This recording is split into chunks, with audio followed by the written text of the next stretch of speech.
Channel. ఒక పెద్ద cinema విడుదల మిగిలిన చాలా సినిమాలపై ప్రభావం చూపుతుంటుంది.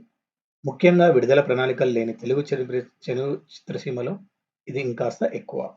ఇక్కడ వాయిదాలు నిత్యకృత్యం.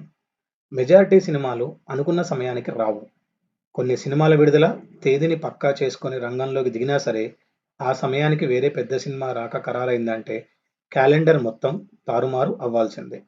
ఈ ఏడాది విడుదల ప్రక్రియ ఏమాత్రం క్రమబద్ధంగా సాగలేదు. ఒక్కొక్క పెద్ద సినిమా 2, 3 సార్లు విడుదల తేదీల్ని మార్చేసింది. అందుకు తగ్గట్టే చిన్న సినిమాల ప్రణాళికలు మారిపోతూ వచ్చాయి.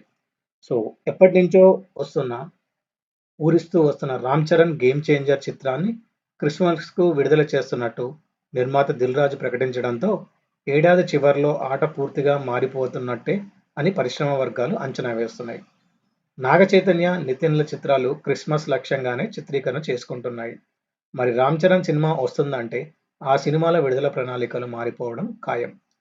క్రిస్మస్ సందర్భంగా వస్తున్న పాన్ ఇండియా చిత్రం 'గేమ్ చేంజర్' హిందీ నుంచి వస్తున్న 'అమీర్ ఖాన్ సితారే జమీన్ పర్'తో పోటీ పడుతుంది.